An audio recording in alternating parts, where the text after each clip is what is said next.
I've been in my role about 5 years. Oh, sorry. Hello. Thank you for starting. This is for the video recording. And then this is my amazing counterpart, Jenna. Hi, I'm Jenna Patterson. I am the board chair of Minnestar. I've been on the board for 7 years. 7 years, I think. Mm-hmm. So this is we haven't hosted one of these in several years, at least 2.5 years.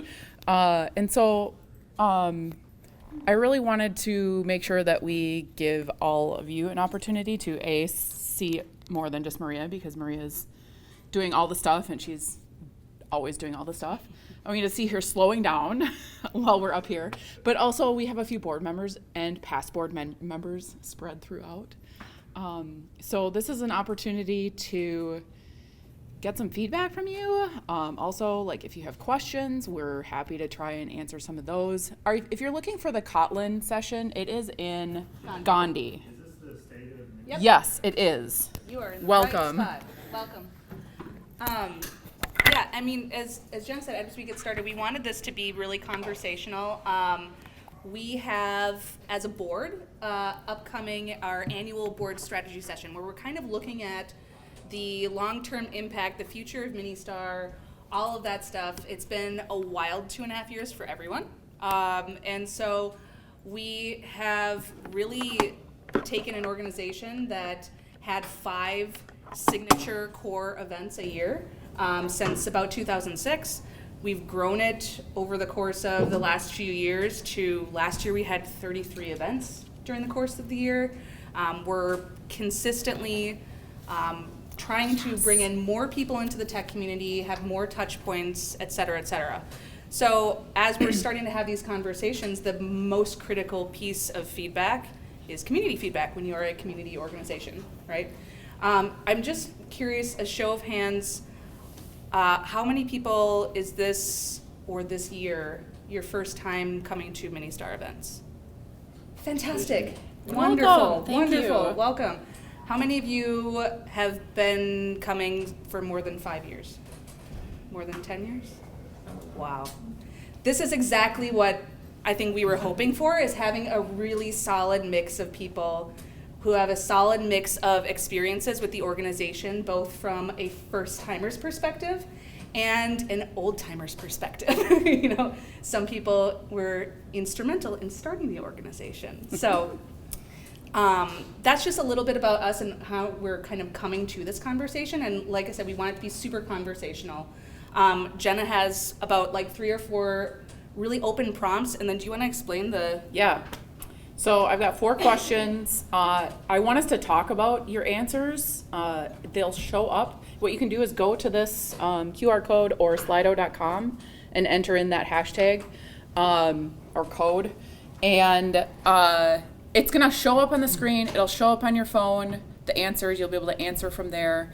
Like Maria said, they're all very open-ended questions. I'm hoping that we can just kind of see where everybody's coming from on like what you want us to be doing more of or less of. So the first question, are we ready for the first question? No. Yeah. Okay. The first question, you should now see this shortly. What issues and challenges do you see in the Minnesota tech ecosystem? So I'm gonna like throw one out there because we are trying to help with this, and there are sessions today that are trying to help with this, and that is the issue with getting hired, hiring, finding people, staying in jobs, all that kind of stuff related to the job hunt, both from the company perspective and from the human perspective. And so that is that's one thing that's definitely on our radar. I'm interested in knowing what else people are saying. So I'll just piggyback onto that. Yeah. Like really, and our metro region is not unique in this issue, but the challenge with people with 0 to 1 year or 0 to 2 year experience getting into their first job in tech. I think that's something that is a challenge. It's also a challenge for companies. How do you scale up apprenticeship programs, or how do you hire junior? That's a big thing that we're hearing about. It's a big thing we're hearing about from folks who are just entering the job market too. These are great. And I should also point out that you can vote. If you see one on here that you definitely agree with, you can press the little thumbs up button. So this is mostly just, I want to make sure that we're capturing everything and I don't have to write it down in real time. But are there any, it sounds like one that's on here and has some votes is diversity, inclusive, diverse. We've mentioned tech pipeline, hiring. Does anyone want to expand on, Yeah. on their note? For the national visibility, because I work remote to Boston, we do these lightning talks, so I did one on why Minnesota's the greatest state in the union. And people genuinely, like from the East Coast, were like, had no clue Where it is. that Minneapolis, you know, the Twin Cities, or Minneapolis has, or Minnesota has all this Oh, yeah. to offer. Yeah. And so just the idea of like finding people that aren't already here and moving them here, like, I don't know if there's something that the state could be doing a better job of. Yeah, Yeah. yeah. I also used to work in Boston, and I said I was from Minnesota, and they're like, is that one of the square states in the middle? And I'm like, no. M states are in the middle. Yeah, But yeah. I'm like, you're from Massachusetts? Yeah, exactly. Others? Yeah, I think we still have a really long ways to go around diversity, inclusion, equity, justice. and 100%. justice. 100%.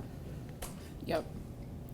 And the frameworks for those discussions are what are most insufficient. I mean, we have a lot of people doing focused work with individual organizations, but I don't see large-scale community conversations. Mm-hmm. Can I expand on that? Mhm. And please tell me, I don't want to get into any topics that are like sensitive or anything like that, but can you define that? What does inclusive, what does it mean to be inclusive? What are the standards that have to be met by a business's owner to be?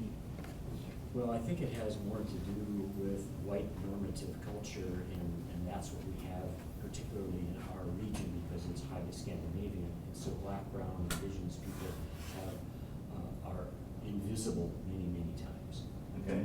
And it's a consciousness thing, and it's a problem, as Liz mentioned earlier in her session, about how do these organizations, particularly in tech, get funding, and how do they then thrive in their communities? They aren't as, and then when they do get funding, in some cases, they end up leaving because the larger community is not accepting, and we've got a number of examples of that. Where the things that are not at all about the business, they're about the person being of color, they leave here because it's not a welcoming community, unless you're white. There's a statistic. So Minnesota has a number of statistics where we're like really, really good, really, really great across the nation. There's one statistic, the Twin Cities is really towards the bottom of the barrel when it comes to, and it might be actually number one, worst for retention of professionals of color. Yeah. Worst in the nation. And it's also a similar statistic when you're talking about what you were saying, job creation and business growth, right? So some companies that are founded by people of color, indigenous people, women founders, if they start here, sometimes they're not getting funded here, which we have a greater access to capital issue. That is another conversation. But it's, you know, you're gonna go where you're, you know, accepted, comfortable, and paid, Yep. frankly. But I can remember when we were at, when Google launched, they said we were gonna make this, I don't remember that, with the old grain depot. Oh, yeah. But even then, the conversation was, I remember, wasn't it the mayor and one of a senator, they kind of stood up and said, we gotta figure out how to retain people here. Mm-hmm. Because even then, it was like, if we're gonna grow beyond a certain point, we know we have to leave here. Mm-hmm. So we've always been facing that. Mhm. And we can't label it any one thing, which is always the way it has been. Mhm. And then even then, I remember it was stated, we wanna keep talent here to build the neighborhoods they wanna live in. right? If you stay here, you invest in your local community, Mm-hmm. we slowly, over time, we build that community we want to be a part of. Otherwise, the most convenient thing for me to do is just pack it up and move. And I think it's a much bigger picture than any one label can be put on it, and said, if we solve this, then we take care of the problem. And I don't want to speak for Scott, but I think your original point was that, so 2 years ago, a lot of companies were talking for the first time about some of these issues. But what has happened since then, right? And what has been the intentional work beyond putting up a social post of, like, we're inclusive and we love everyone. Our company is doing the hard work to actually make their employees feel welcome and appreciated. And I think that takes time. Want to stay and want to invest. Oh, I'm sorry. I'm Sorry. facing this way. I think on that note, obviously diversity and inclusion is still a problem. I remember my first mini bar 10 years ago, I was the only woman when I went to the bathroom, besides the woman cleaning the bathroom. Today, there were 3 women in the bathroom, so progress. I had a line once. Once. But we don't talk about ableism, Yeah. right? Which is a huge issue. There's so many individuals living with disabilities, or we're all just temporary abled individuals as well. So I think there's some more work that we can do to make this more inclusive Totally. on that front as well. Yeah. There are some really great organizations, and a lot of you, please shout them out. But we did a 3-part session with Accessible 360, and they do some really, I learned so much about just accessible web design through them, and there's some really good organizations around town doing that. Yeah, thank you for bringing that up. Other thoughts? Yeah. Sorry, I don't mean to interrupt. I'm sorry. No, All good. this is great. I'm a new person. Yes. I was actually kind of curious to hear the state of minibar, like, Yeah. or Minnestar, right? Like, Yeah. what are you guys doing? Where Yeah. are you at? Yeah. Like, are we gonna get that at some point? I didn't Sure. get I can give Yeah. you the like little 30-second rundown. We started in 2006. A lot in this room, including Adrian, started it. It was a grassroots group of people that came together and started organizing mainly 2 big events: Mini Bar, this one, and then Mini Demo, which we mentioned in the beginning of the day. So a lot of nonprofits start with, we incorporate, this is our mission, this is our values, programming comes along. We started the exact opposite way, where we started by a group of collective people coming together, putting on these events, having to be very community focused, participant driven, and we built a nonprofit around that. So the nonprofit was formed in, I think, 2009, and it's grown and grown and grown ever since. So when I mentioned at the beginning, which was that we used to do like 5 big events a year. Mini bar, 2 or 3 mini demos, and maybe a happy hour, which we called mini hour, right? In about 2019, so right before the pandemic, we started expanding our programming to offer some virtual options for connection and content to be able to better access from here, some like folks that don't live locally, right? And expand the community in a number of ways. The pandemic hit, and all of us had a board meeting the next week, and we were like shit. Like, we Like you all said, for your own jobs. Yeah, which everyone said, and Yeah. we're like, we are known for large in-person events. That is that's the mechanism we've brought the community together for however many years.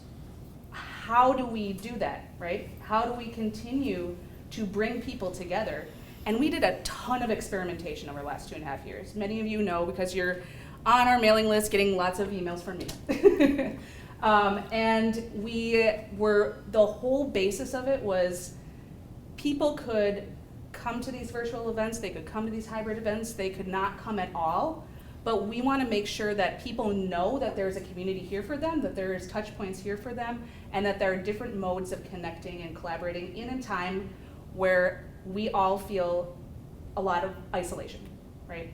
So that was kind of the thread through the pandemic, and we tried different things. We went virtual, and then everyone hated virtual, and so we went hybrid. And then we started to go in person, and then how do we make that work? And so it's been a lot of growth. It's been a lot of trial by error, right? And that kind of brings us to where we are today. We have an amazing board of 15 people. Can you just raise your hand so that folks know who you are? An incredible board of 15 tech leaders, and we have some really amazing long-term volunteers. And we're at this precipice where we have been growing the organization, and now we're kind of going back to our roots a little bit, and we're like, for what? For where? Where do we want to go, right? Where does Minnestar sit in the ecosystem? Where do we play a critical role? Where could we play a better role? Where could we improve? And how do we get there, right? So the big piece of the conversation that the board and I are going to be like hammering out over the next few months is how do we do that? But this whole purpose in here is we want to know from you, what are pain points? Because we have our own perspectives, right? But that's 16 people. And you don't have pain points, like your funding is okay, your volunteers are okay, your... We're a nonprofit, funding can always improve. Volunteers can always improve. Volunteers can always improve. Yeah, like any good nonprofit, right? So it's not as much of a like, we're in a critical time, we're in crisis, we need, we're at a time where we get to think big picture. And as a community organization, we want to lean into the community. What is big picture to you? What's front of mind to you? So that we can kind of go and do the dirty work of like, okay, we notice this tracks. How do we approach this? And where do we play a role to help in that? Does that answer your question a little bit? I think so, yes. Okay, cool. Okay. We got multiple votes for national visibility, diversity, lack of funding for and true mentorship for underfunded and underrepresented founders, staying connected as the community grows. Mm-hmm. Like Maria said, that's one that we've really not only trying to do as throughout the last couple years here and being very isolated, but we also know that like this community started as 26 people in a Adrian, you probably know, 26 people at the ARIA or something. I don't even know. I would love to claim otherwise, but I didn't attend the first too many bars. What? Ooh. Well, anyways, it was a small group of people, and now we're over 1,000 when we get in person, or up to 1,000 today. But so I think like I'm actually gonna ask the next question because this is gonna this kind of addresses some of the. Where did I go? This next question that I want to ask, which is, oh my God, come on, there we go. Jenna always has the like really awesome techie types of I don't even know if it's platforms useful for engagement. here, but I love it. Okay, so how do you see Minnestar filling some of these gaps? So we saw, like I just mentioned, the diversity stuff, the connection, the hiring, national visibility. Yeah. Yep. And I know there were some others on there, but those were the ones that kind of bubbled to the top. Are there, I want to understand like what you see us doing, because we can come up with ideas all we want, but if it's not something you want, that's not helpful for all of you. And so that's where we want to get some of these ideas and how we can fill some of these gaps. And it might be that it's not just Minnestar filling the gap. Maybe it's Minnestar working with DEED or other community organizations or nonprofits or the government. So yes. Okay. Session to allow startups to pitch open jobs. I think we've heard that one multiple times in the past. Potentially as a mini bar talk. Mm-hmm. AMA talks on culture, psychological safety, or mentoring and growing teams. Help educate companies on the Twin Cities market and what you see from a macro level. Collaborating more intentionally with other adjacent organizations. Sharing local success stories, yes. Speed dating, getting matched with someone to network with. Do we want to talk a little bit about? So as a little teaser, we won't get super into it, but we're going to be launching pretty soon some digital assets that we've had in the works for over a year, and they're finally coming into being, and one of which is on our website, a mentor matching page. So that is going to be coming soon. We're also having a guide to the Minnesota tech ecosystem that we're going to be publishing. A few other items. When we were in, peak pandemic, we were thinking really critically about the benefit that people see at Minibar, aside from sessions. Like you can do virtual talks that are content delivery mechanisms, and that's great. But a lot of times people come to events like this to get connected to the community, or learn about ways to learn about what's going on, right? Who are the players? How does this look? So that was in part the inspiration around the guide to the tech ecosystem, which a few people in here worked on, to be able to have a really easy page. And there's, a couple other cities across the US have something like this. I know I was at a talk at pre-pandemic at South by Southwest, and I gave a talk with the Philly people, and this was the day after they beat the Vikings, and it was really wonderful. As you can imagine, Philly fans, it was great. But anyways, we talked a lot about our ecosystems, and Philly is one that their city shows up at South by Southwest. If you've ever been, sometimes cities, their tourism boards, they'll sponsor a house and they'll have a bunch of sessions, and DJ Jazzy Jeff will have a concert at night. And so all of that was going on, but they have a one page, and it's not an ecosystem map, it's just a directory that lists off, here are all the accelerators and incubators in town, here are all the user groups, here's this.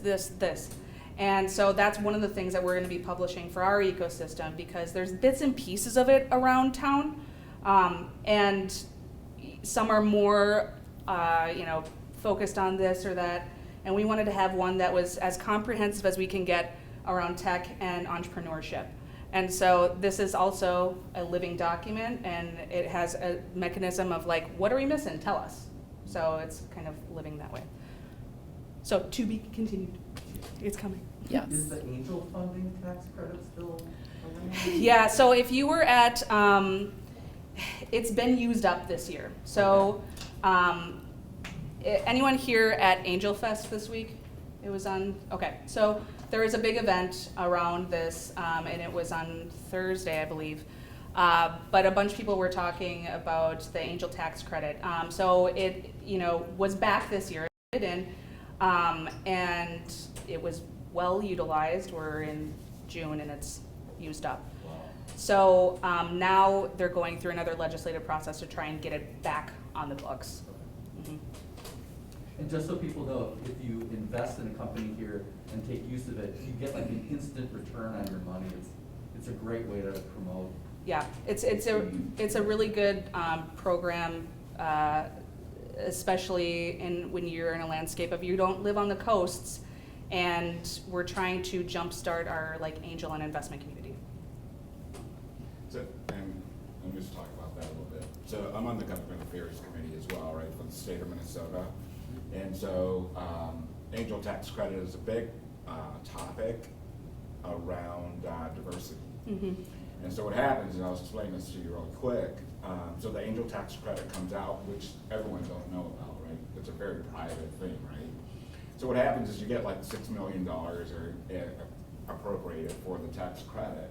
And then you have about $3 million that's strictly appropriated for minority businesses, right? But here's the kick, right? So if those dollars for the minority businesses are not used up by a certain period, right? Those dollars fold into the general public dollars, right? So the goal out of all of that is to not let the minority community know about the dollars, right? So that so if they're always rolled over to the Gold Coast, which we call outliers at all those areas. So, but I want to go back to something that Scott brought up earlier, and what the topic's been is, if you don't know, you can't participate, right? Mm-hmm. Right? And so when you talk about, Minnestar, and we talked about this when I joined the board too, is that, a lot of people in the minority communities don't know about Minnestar, or they don't know about these events, right? Because they're not a published in those communities as they should. Not that they should be, or no one's doing anything wrong. It's just that it's Yeah. not available, right? And so we need to make sure that we, look at how we promote these events, and then are we intentional about inviting, other communities to these things, or do we just say, oh yeah, we're gonna invite the minority community, in a private session, but you never get it out like in a big, Right. foghorn way, right? Yeah. So there's a lot to this, and from the diversity standpoint, it is Minnesota. It's a very interesting state, and Scott brought it up earlier about the Scandinavian and the wrapping their arms around the community and not letting anyone in. That's natural in Minnesota, and it doesn't just happen in the Scandinavian, it happens in the Black communities here as well. I'm an out-of-stater, probably don't have any friends that are from Minnesota here. All my friends are from out of state. You know what I mean? So when you start talking about the tech community and you talk about, and I've had a lot of people move here and work for General Mills, Medtronic, all that stuff, and guess what? They're out of here. I mean, they really are. So this is a real big issue that we have before us, and if we don't intentionally, deal with it or change the language, we are going to be in a big, world of trouble. Right now, we don't have. I own a tech company, and for me to go out and hire someone or to bring them to my company, there isn't anyone out there. I mean, there really isn't a pipeline that we've developed for the future. And Minnesota is very, very much the forefront when it comes to development and all of that around technology because of the corporations we have here. So it's kind of a serious situation for us locally and how we're dealing with stuff because, what you're going to do is you're going to get more people, imported to the state, right, that are not taxpayers, right? So it affects our bottom line. So I could go on and on and on talking about this all day long, right? And I hear it all the time because I'm a Black man and I'm a business owner, and they're like, hey, can you come talk about this diversity, equity, and I'm like, seriously? But anyway, I'm glad we're here talking about this. Yeah. And this is huge for us to just open the dialogue about this because it's so important to our future. Thank you. Yeah, I would say one thing I've always appreciated about Minnestar and all the events is, I think just by doing events and being out there, like the men bars, right? Whether I lost years. I don't know where we're at right now, but I remember when we were out at the Ordway waiting for the one event there, I always had people, and we were at some theater in South Minneapolis, listening to that. People would walk by and say, what's going on here? And everybody said, oh, it's a pitch night. It's just, it'll grow. I don't think you can force it. I don't think anything can be done to change it. If people want to explore entrepreneurialism and do that, it's got to come from within. No organization can drive that, I don't believe. Yeah. But doing the events, and then people say, I'm going to check one of those out next time. Yeah. I'm curious. Oh, and then they tell people, that's what. So there's a lot that I think can be done, but I think you're doing a big part of it right now, and that's by doing these live events. Yeah. And you do a great job. Well, thank you. I think one of the things, and then I realized I've been like this, and I definitely want to hear from this side of the room. One of the things that I always mention with our board, and also I run a breakfast every other week, which is now virtual, but we used to meet in person, of leaders of entrepreneurial support organizations and kind of ecosystem builders. And one of the things we always talk about, and I mention when it comes to growing a community, I say this is, if you're doing it right, it is a long game, because there is a trust aspect to it, there is a personal relationship aspect to it, and so just thinking that we want to be more diverse. I'm gonna invite these 3 organizations to our event, done. That's not, and so it's, to your point on that, growth takes time, it takes trust, and it takes relationship building, and that is inherently a long game of investment in one another. So. And I think in addition to that, we have had to be very intentional about what we're doing. There's a lot that goes on behind the scenes that y'all don't see for us to actually be intentional. And so as an example, like our board is doing some work with a consulting company to make sure that we are learning how to be anti-racist. We are learning how to live that not only in our own lives and within the board, but also within our community and at our events. And so we want to be able to bring that back into all of the stuff that we're doing. And it takes a lot of intention and very intentional things. I don't know what I was going to say there. Use the word multiple times. There's one, I think the makeup of the board is a visible aspect. Yes, of intentionality. exactly. Yep. So as an example, related to that, like what we did, I think it was our last board recruitment session, we didn't do our normal, let's pull in the people that we know. Mm-hmm. We actually opened it up to the world. Yeah. I mean, maybe it probably Yeah. just Minnesota, but but it was on the World Wide Web. We opened it up, and we wanted to make sure that we were reaching out to people beyond our own networks, because at that time, and our board makeup was much more, I think it was a little bit better gender-wise, but it was very white. It was very, I grew up in this tech ecosystem. I went to school for tech.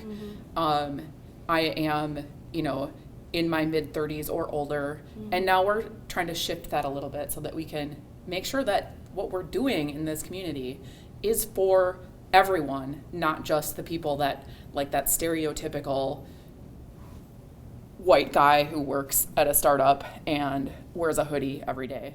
I mean, I wear a hoodie almost every day. But oh shit! I'm sorry. But I know. Try not to look at all the hoodies in the room. But it worked. But that's the thing, is that it worked. We got amazing candidates that were beyond our own circles of people, and we're so much better for it. Thank you, Frederick, and everyone else who's brand new. Well, you guys were not new. Janessa's new. Yeah, you're new. And I don't mean to bring this up to like pat us on the back. No, Not at all. no. It's very much, I want you to understand that this is very intentional. It takes a lot of work, and like Maria said, it's a long game. And we're not done. Credit where credit's due. I got inspiration from the Still Kickin' team that did the open call for their board seats. We did that for the first time this year. If any of you sit on a board, or if you have an organization or something like that where you're considering it, I will tell you it takes more work, but it is in my humble opinion, it gave us a much better outcome. Yeah, agreed. I have comments. Yes. So along the the lines of all of these things, like one of the things, hi, I'm Lindsay, I'm on the board, is we're not having a crisis of funding, but I do think we're having a little bit of a crisis of identity. Mhm. And events are inherently exclusive for introverts, for geographic reasons, for ability reasons. So, but we do them really well, and people love them, and we are today because these things go well.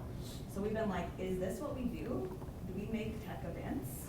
No, because all of these things that y'all have said, Are we not have an events. opportunity to solve for. Mm-hmm. Where I think our collective energy has been, especially coming out of the pandemic and all of these trial and error things, are we the connective tissue organization for all of tech, all of the things in all of the Twin Cities? Maybe. It's a big thing to claim, but we can be that. We want to be the place that's a safe place to land, that's a place to make connections, that you can have fun, that you can try stuff, that people will celebrate you.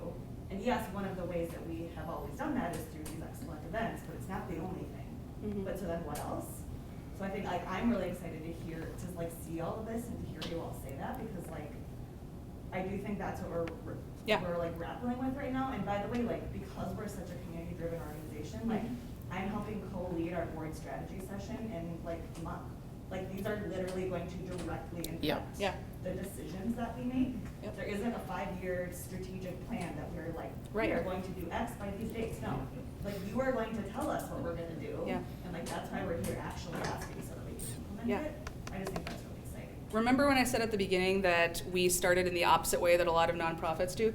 This is the other side of that, right? The other side of it is that we are going back 16 years later and doing some of this mission and vision and 10-year picture and where are we going work, right? The benefit is that we have feedback from you and we know what works, we know what we're good at, right? And so you're directly helping us shape that. So, anyone on this side? That's exactly how I described it to somebody who came up to me this morning who just moved here from Boulder and asked me, what is this? And that's exactly how I described it. Minnestar is the connective tissue for the tech space in our region. Yeah. Can I ask a related question? So I guess the mini demo back to campus thing, Mm-hmm. what intentionality did you decide to do to pick that? Yeah. Like, I feel like there's like, and I said that I feel like there's a couple categories. Totally, There's totally. Maybe minority categories. There's maybe like students that are just getting into it. Maybe there's Mhm. people that are early tech career, but still like longer, Yeah. not college age. Yeah. So like what? Yep. What caused you to pick that kind of that as an event? Was that? So 3 years ago, I was having a conversation with Richard, who many of you know, who was our day of volunteer manager. He's wearing a purple shirt. He's amazing. And we were talking about this issue of if we represent, if we're like, some people have said it like that, some people have been like hub and spoke, whatever analogy that you want to give about Minnestar and the people connection piece of it, is existing alongside all of these people graduating from school or boot camp programs or moving here, having a very difficult time breaking in to the community, right? And we can say we're welcoming and we're all this and whatever, but the data is showing one thing, right? And maybe it's to Frederick's point, they don't know about it or whatever, but there is still that core component so we created that event 3 years ago because we wanted to do two things. We wanted to have a event that was highlighting and showcasing the incredible talent and ingenuity and entrepreneurial spirit and technical talent of people who had just graduated or were current students. Debunking that myth of the 0 to 1 really difficult thing, right? Finding that job. The other piece of it is we wanted to, so celebrating. We also wanted to have something that was very intentionally bringing people into the fold, into the community. The first time that we did this, we had people stationed at tables and I was like, okay, so I'm grabbing these 3 people who have started their own companies. The topic at this table is gonna be how to start your own company. Anyone can come, go talk to someone who has actually done it. Finding a job, you want to know how to navigate this ecosystem. And so really putting some intentionality into that process. So that's kind of where, and it's grown and, we're really excited about it. But that was our first kind of foray out of the mini bar, true mini demo. And I can say, I know many of you have been to these events. Those are the most awe-inspiring events I think that we do, because there's like a 14-year-old who has built a platform that's being used in 23 states. Yes. Liz. I got an idea listening to you talk, especially about like this mentorship program, but I've offered this up when I mentor people, like, hey, if you want to come to these events, I'll be your event buddy. So maybe you could do like an event buddy for the introverts or the people. I love it. Like, especially like when I first started coming to events like this, like I always had another wing woman with me, right? To be like, as long as I've got another person, I'm fine. And then when you start knowing people, then you feel like you're more easily step into those. But that could be a really For cool sure. I love that idea. This will be a follow-up to that. I signed up today to volunteer at the newbie table, and when I got here, there wasn't the newbie table. Do you know why? Maybe there wasn't enough of us, I don't know. That's exactly what happened. We had a bunch of volunteer cancellations, so we had to repurpose you. Okay. Sorry. Thank you though for the. And we have a couple over here that I do want to make sure, and then we'll come back to you over here. Do you want to go? Yeah. So I don't know if you have this for lunch. This is my first in-person minibar. Yeah. I know someone else who's kind of a go-getter and in a different state in tech, and I think she's organizing some conference, and she is all about like including people. So she said that their lunch tables are going to have like some themes, and one is going to be, one would be like for junior engineers, entry level. One would be, I don't know, some other type of table where if you are looking for, your entry level, but you're looking for a job, and you could choose this other one where you'd actually network with more senior people. Nice. And so the senior people there are willing to network with you. And you know that if you go to this table that, Mhm. Yep. that they are welcoming of that. Yeah, I'm sorry, I just had to put out a pizza emergency, so, yes. Everything's fine. There's pizza. Yeah. There's pizza. No. They went to the wrong door. I'm sorry. That's a great idea. Yeah. Were those tables purely around like hiring and looking for jobs and getting mentors, or was it like, I am a React developer and I want to talk React? I mean, but you could really do Okay.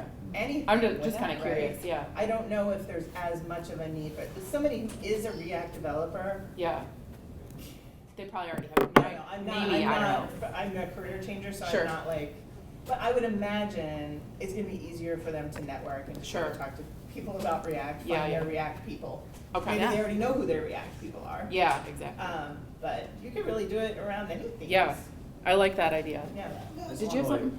support both of these. So, Yeah. example was I met somebody at a previous session. She's like, "Hey, I'm here. I'm a sophomore at the University of Minnesota. I was told this would be cool, but total deer in headlights. Didn't even know what to make of this experience." Okay.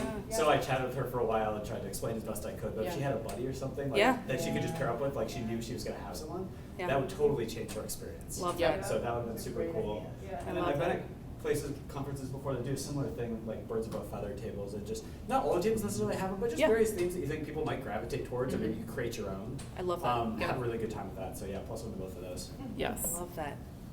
Yeah, support that and just make sure each table has a facilitator. Yeah, Somebody right, to yeah, try to yeah. discuss it, whatever, and Sure. then, the great thing about it is try it. Try it at the next one. If Yeah. it doesn't work, then move on to the next thing. But Yeah. just Mhm. keep trying things. So I moved here from the Bay Area 18 months ago. So it's my first. I guess I Welcome. went to Thank the you. mini one in the fall, which was Yeah, really yeah. nice. I definitely support the idea of you having an online resource or something, because as I'm coming in, I'm really like For trying sure. to feel the elephant and figure out what's here. Yeah. And so I learned pretty quickly about this from Jamie Biggleston. Yeah. So he told me, you gotta go to this place. Yeah. So I did that. So I found people, as hubs, but also if you're not a person that loves to network with people, finding web-based resources and other things. Definitely. is a great idea. Right after this session is obviously lunch. You'll be passing by a dozen tables of community groups around town. Some of them are user groups. Some of them are entrepreneurial support organizations. Some of them are nonprofits. So that's like a snippet little piece of that. But I would encourage you to check that out too. Start by the social enterprise in this piece. Hey, there you go. Hey. Did you have something to say? I wanted to tie on the buddy thing, and in terms of mentoring and versus buddies. Yeah. So I work at a large company, and there's a lot of science that goes on. And so we do have a buddy system, and the buddy system is solely to like get that person, if there's some cool science going on, grab that person and invite them. And it's different from mentoring. And keeping those separate has been a success of both programs, I think. Cool. All right. I mean, I don't want to keep you from lunch. I have one last question. It's not, I do technically have two other questions that we're going to skip. They weren't as important as these, and this was a really good conversation. My last question is not on here. I am wondering if there is any interest in forming a more like informal type of committee to continue giving us this feedback, working with us. If you are interested, you can email me directly at Jenna, Jenna, @minnestar.org. I didn't think about that until halfway through this, so you don't have a place to put your name, but get in touch with one of us and we can figure something out. I think this is, I mean, obviously we've been, collecting feedback from the community for years. That's why we're here where we are today, but we recognize the need to have a little more formal process around doing that so that we can actually scale what we're doing. So if you're interested in continuing to provide feedback, let us know. Is that Jenna with an A Yes, at Minnestar? Minnestar.org. Yep. All right. Any last comments or thoughts or feedback or questions? Good job. Just one question. Yeah. In terms of working with other groups, like, Yeah. has there been any outreach with the Medical Alley Association? Great question. Yeah, so we have been like communication partners Okay. with them. We haven't run an event with them yet. I think they do amazing work and they're super incredible. And I have a lot of respect for that organization. So we just haven't had any. I think if we ever did something that was like an industry focus event, we would definitely loop them in. Okay.